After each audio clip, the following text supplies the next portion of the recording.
So today, part 6, I think. I'm losing track, man. Like I say, there's a lot of stuff going on in snaring, but stick with me, stick with me.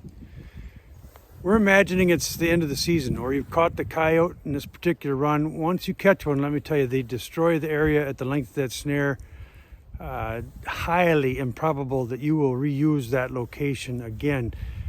Now you can set multiple snares on a run, 2, 3 in a row, whatever. Sometimes pull a double or triple header by spacing them out 10, 15 yards apart, if indeed those constriction points for snare placement present themselves, depending on what they're traveling through.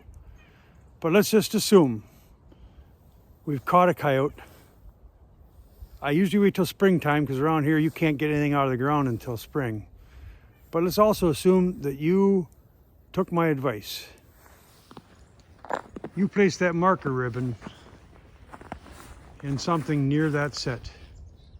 In this case, to the left side of the set, 10 feet on a consistent basis. So you know right where to return when the season's over. If you've caught a coyote, you'll have a big, what they call burn circle right here, where he was caught. Pretty easy to find. But I tell you, sometimes, again, these things can just vanish into, the debris in the forest, et cetera, et cetera. So you know where that marker's at, and you're wondering, how in the world do you take this thing out of the ground, Ranger? You drove a 24-inch re-rod stake into clay soil. Holy smokes, what's the trick? Here we go. So I carry an old Maddox with me. Pickaxe, Maddox, whatever you want to call it. You want the flat edge here. That's what you're looking for, this big flat piece, right? These re-rod pieces of steel have a helical design on them, believe it or not. So generally, again, this is all going to be destroyed. Your whammy wire is probably going to be twisted up in a bit of a ball, but can generally be reused. So recover that and reuse it. But now you're saying to yourself, again, holy cow, you got this great big re-rod stake in there. How are you going to get underneath that? Well, you push that flat piece underneath there, give her a little pull with your little rocker with the leverage like this. And once it starts to come, you'll see it's rotating counterclockwise. Twist it like a screw, and it'll come right out of the ground. There you go. It's got, again, this pattern on the rod, believe it or not,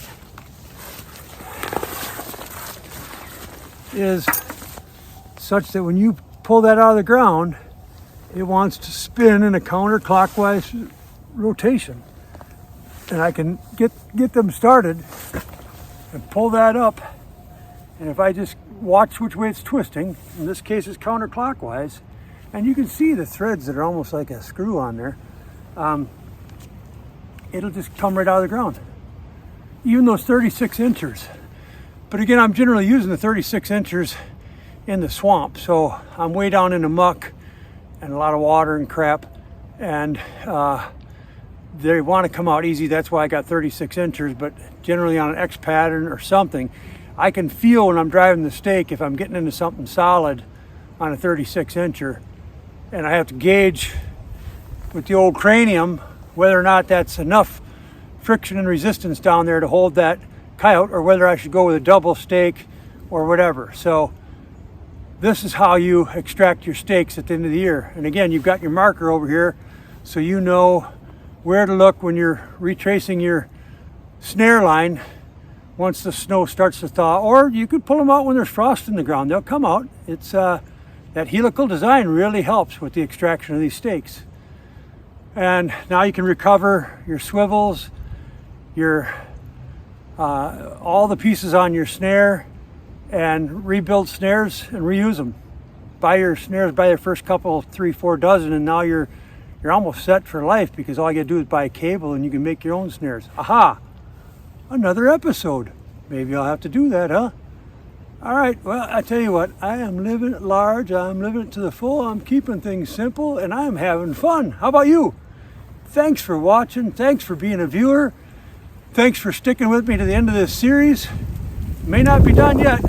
Like I say, there's plenty of action had on the Coyote snaring line, and lots of tricks to the trade. So I hope you enjoy these things. Give me some comments, thumbs up, like, subscribe, all that stuff. I sure appreciate it. It's fun just putting these together for you, and I hope you enjoy them as much as I do. Ranger Reno, over and out.